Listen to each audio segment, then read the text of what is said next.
Hello students, I am Raman Gupta from Government College Bara, and in this video we'll study the famous poem Elegy written in a country churchyard by Thomas Gray, who is a poet of transition, and he broke the traditions by introducing the themes of common people for the common matters and using the language of common people. So, this poem was a great poem in the history of English literature. So, let's begin with the text. The curfew tolls the knell of parting day. The lowing herd winds slowly over the lea. The ploughman homeward plods his weary way and leaves the world to darkness and to May. In these lines, the poet tells us about the description of approaching evening. He says that there in the churchyard, death bells, evening bells are ringing. The curfew tolls the knell of parting day. Parting day, the day which is going to end. So, in the churchyard, the death bells are ringing. The death bell, which denotes the death of the day. All the kitchen work in the houses of countryside has been completed. No any fire can be seen at these time. The ploughman homeward plods his weary way and leaves the world to darkness and to May.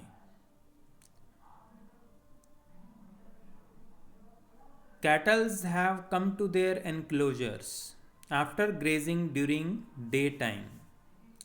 Peasants are also coming towards their houses to take rest, which is a great reward after days' hard work. When these peasants come to their houses, this is a great reward to them. And the poet says that they all have left him in the dark and silent atmosphere of the churchyard and the world. All the ploughmen, all the peasants have left him alone in the churchyard because the poet is sitting over there. So he feels that he is left behind alone by these peasants. Okay, now the second stanza. Now fades the glimmering landscape on the sight, and all the air a solemn stillness holds, save where the beetle wheels his droning flight, and drowsy tinkling lull the distant folds. Now fades the glimmering landscape on the sight, and all the air a solemn stillness holds.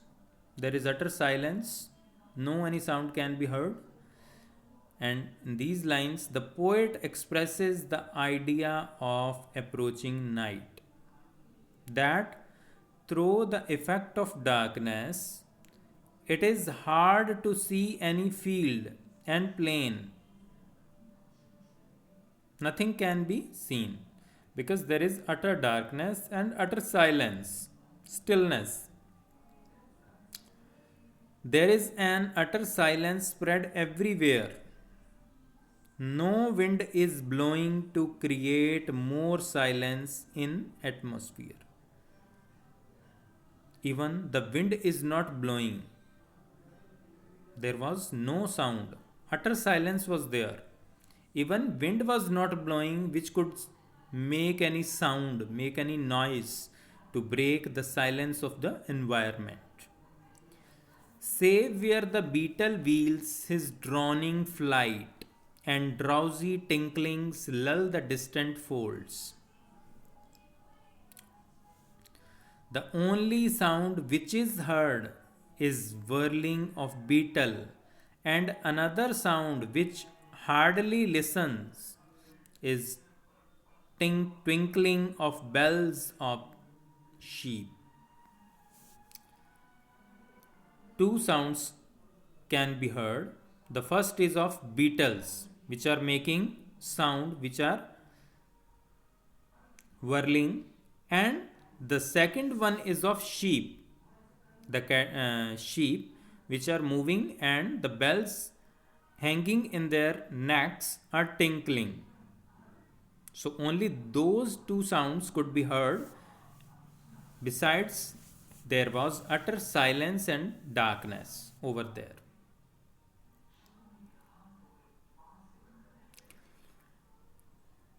Save that from yonder ivy mantled tower, the moping owl does to the moon complain, of such as wandering near her secret bower, molest her ancient solitary rhyme. Save that from yonder ivy mantled tower, the moping owl does to the moon complain, of such as wandering near her secret bower, molest her ancient solitary rhyme. In this stanza, the poet tells about the loneliness in which the poet has composed the poem. There was loneliness all around him where he composed this poem.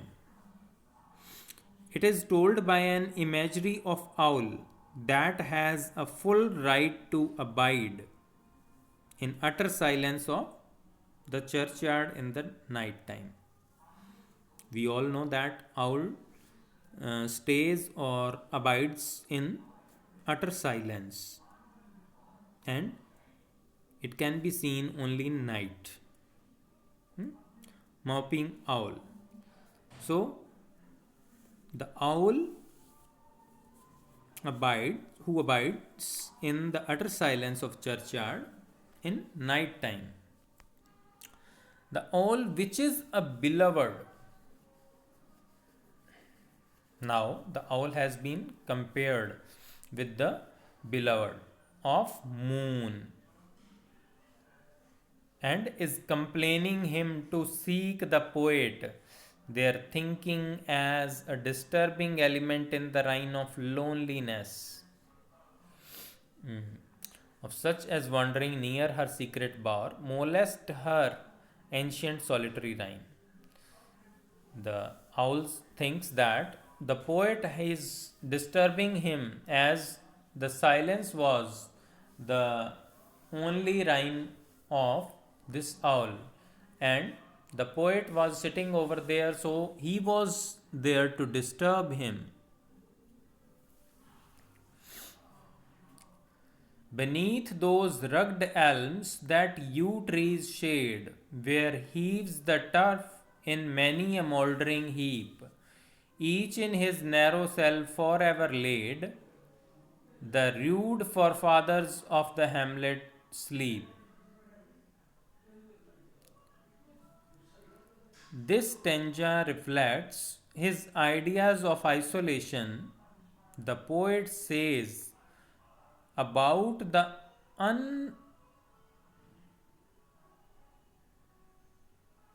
unmanned graves of the country people, who are enough unfortunate that they are ignored by people when they were alive, and even after their death they are not praised, they are not given equal opportunities, but they are ignored in their lives and even after the death.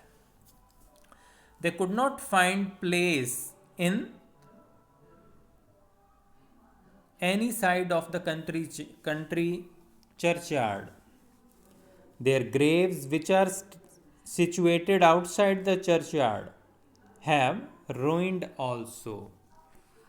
So the poet says that these people were very common, they were simple, and they were ignored during their lifetime, and even after the death they were not given the proper respect.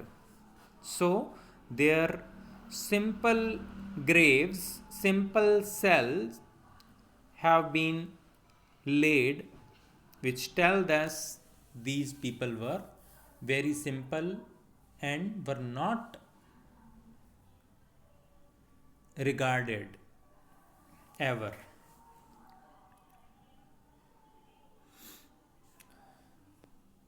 Students, the rest of the poem I'll discuss in the next video, because generally if I make video more than this length, it's very difficult to upload it. So I'll make a separate video and we'll continue it in the next one. Thank you and have a nice day.